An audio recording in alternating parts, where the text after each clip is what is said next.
why so many people don't know what the hell they should do in life, whether it's their career, maybe it's creators that feel lost and overwhelmed by picking a niche for their channel or for their blog, or even starting a new hobby.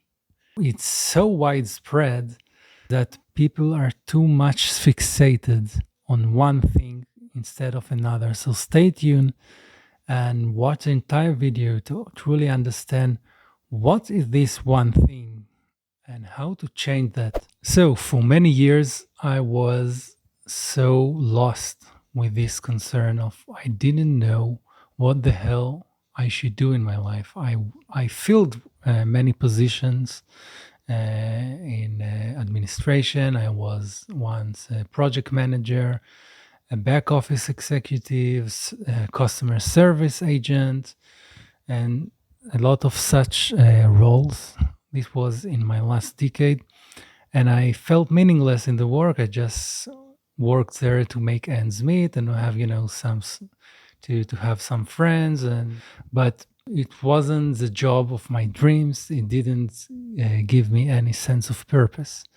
At the same time, I had my dream to be an academic. I pursue MA degree in sociology, and I tried to be accepted to a PhD degree in the UK, but I failed to win a full scholarship, and that made me to enter a horrendous existential crisis. But the existential crisis was the basis of it was established years before.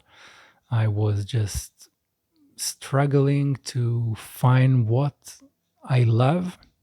Even a hobby, to choose a hobby was difficult for me until I stumbled across this amazing game changer book, The Work Energy by Jim Harmer.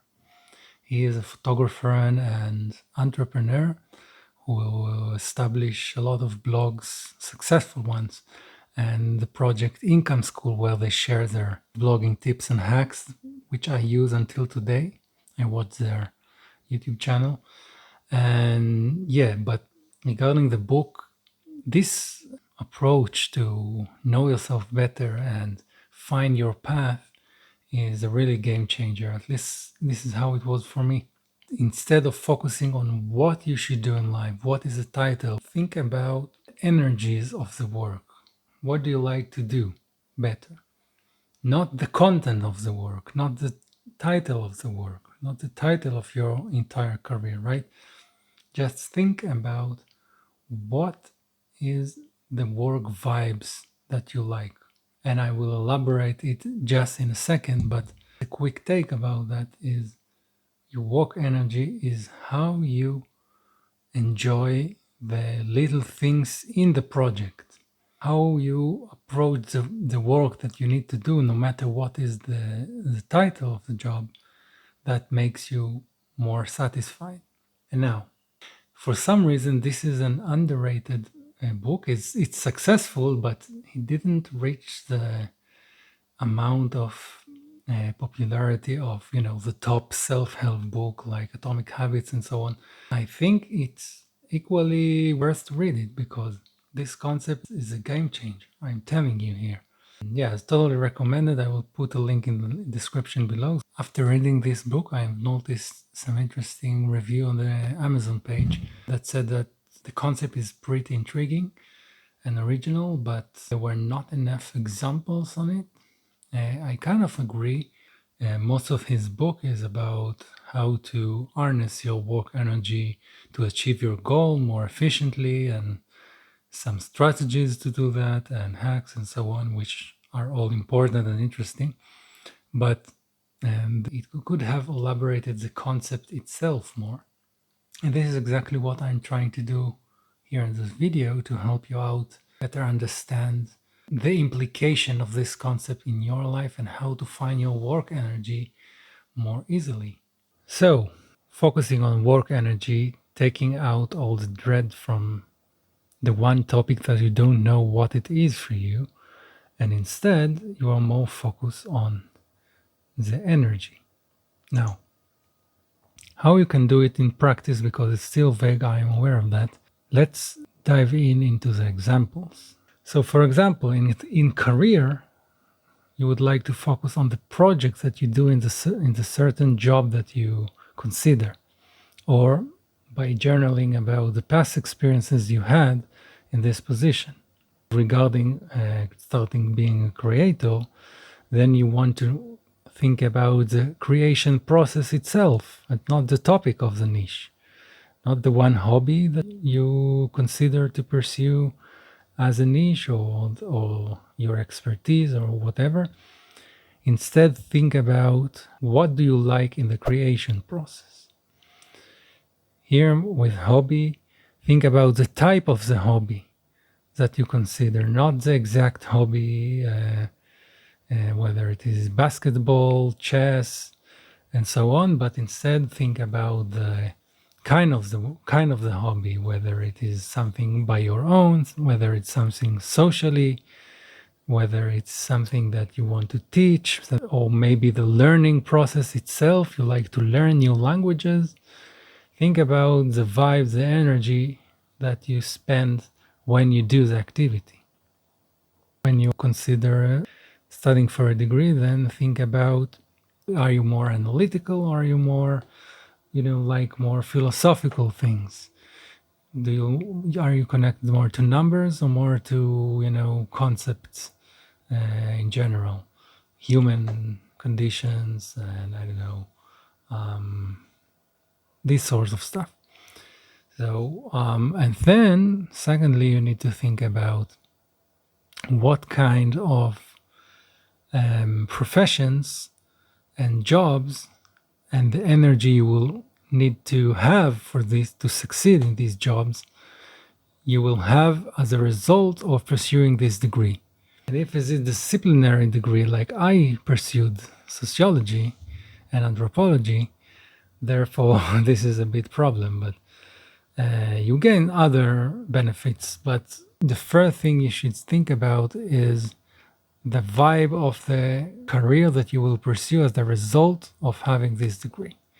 So now let's see how my work energy works. And we start with the first component I have is being contrarian with my ideas, not in a radical sense, but in a nerdy sense. I study sociology and I pursued 2 degrees. I thought I will be a scholar, to contribute new knowledge that will help, the understanding of the society and the culture and the changes of the tech and society and the relation between the two, and also help to contribute valuable knowledge to help public policy and NGOs and so on, to, in the overall aim for better society. This was my naive underlying cause to study sociology, but it was based on my intent to be contrarian. So I could have done it with other fields of study. What I enjoyed the most was being contrarian, with coming up with my own ideas and so on.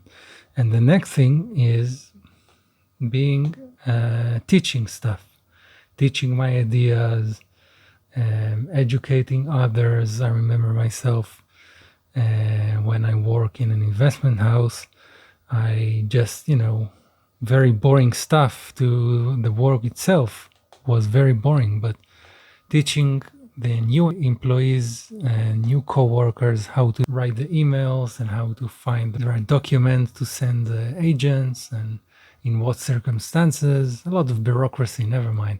But not the content of the work was enjoying for me, but teaching others.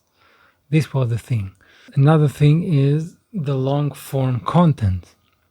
I'm a deep dive person, sensitive person, so I prefer to work on one project and do it above and beyond rather than do a lot of projects very quickly.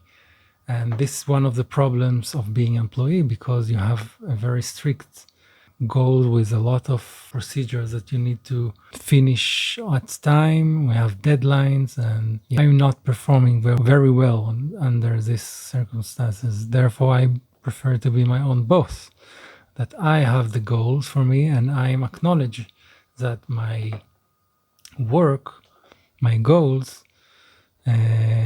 are aware of my energy to be more, dedicated to the one project and reach to higher level with one project. And back to my teaching energy, if you always can go deeper and deeper into the one energy you have to refine further what your ideal work should look like.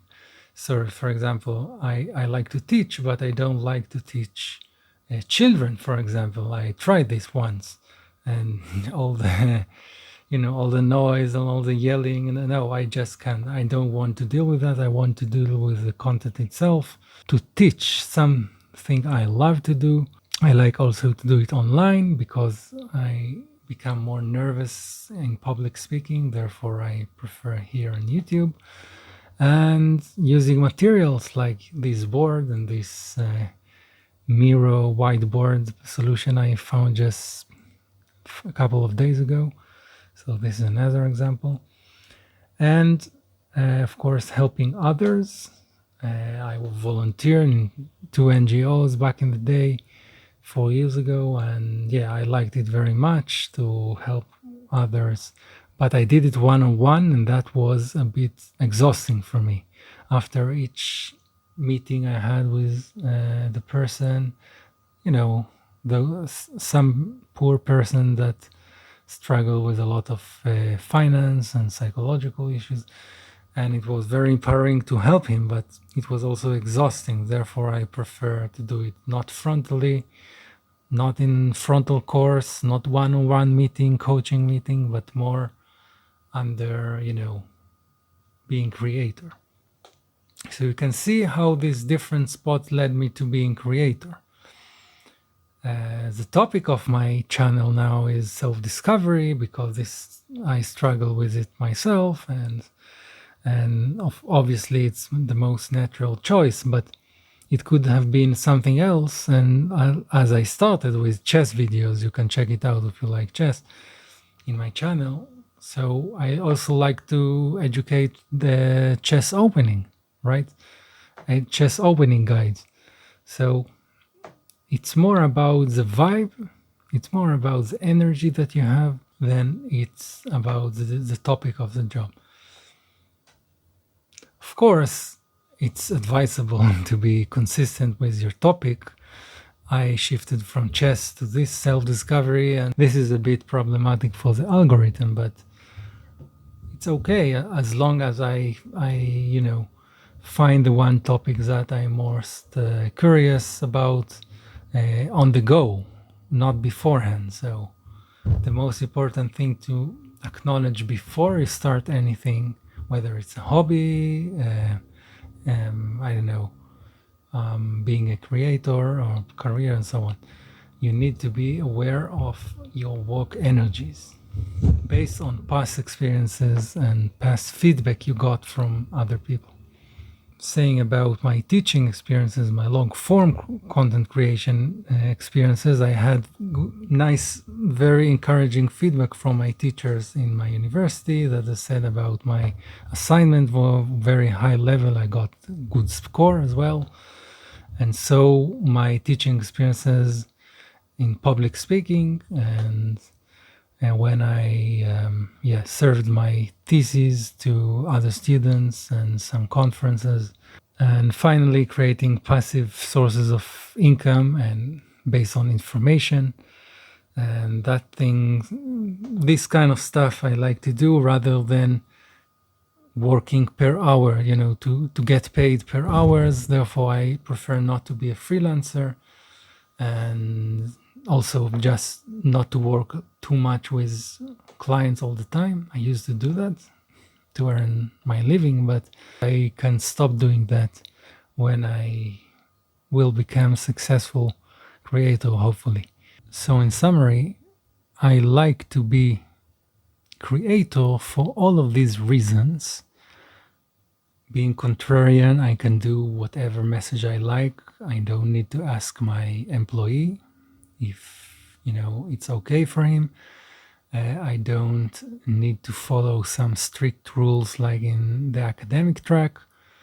I can be, deliver valuable content. I can be my own boss. I can, earn some passive income by, delivering some my energies to, like many others, I believe, not work per hour. So as a creator, I can create content, put them, and I earn a lot of months and even years afterwards from my potentially, right? From, I don't know, from my chess guides, for example, if when I meet the threshold requirements of YouTube ads, then I can earn passively from these videos, and of course affiliate links and other stuff that I put in the description of these videos. So yeah, this is very nice. I like this. I prefer that a ton over, working with a client or for an employer and get my, money by the job I done each time over and over again.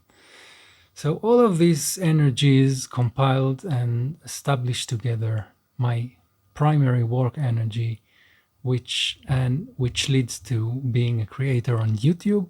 YouTube favors long form content, therefore I preferred it over Instagram and other short content oriented platforms. Right, blogging as well. You have to write long form content to rank on Google, right? With short form content, you hardly can rank for search queries.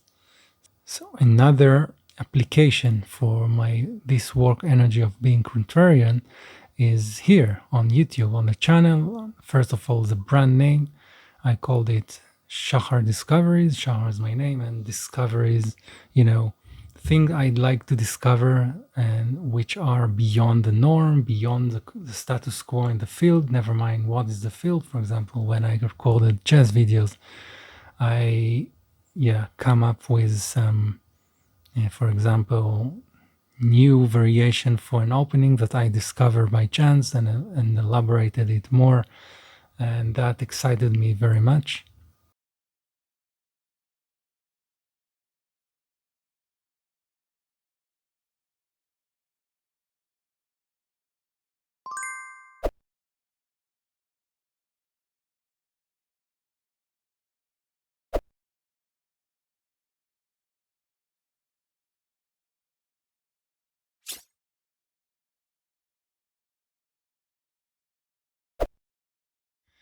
Okay, that's it. So I hope you now know better how to approach your next phase in life, whether it's changing a career, changing job, I don't know, taking a pause in life and think it all through again and finding your next step, finding a new hobby, finding your niche. If you're a creator or aspiring creator and you're struggling with finding the one topic for you, changing from topic, your mindset from topic to vibe or work energy, that can do wonders to your self discovery journey and finding your thing more effectively and more rapidly. If you like this video and find it helpful, please hit the like button, it helps a lot. And also subscribe for more videos like this about self discovery, how to know yourself better, how to become a creator, either here on YouTube or more importantly on blogging, which is something that I've done already. And I have lots of blogging tips and ideas for you. So stay tuned and I hope to see you in the next video. Bye bye.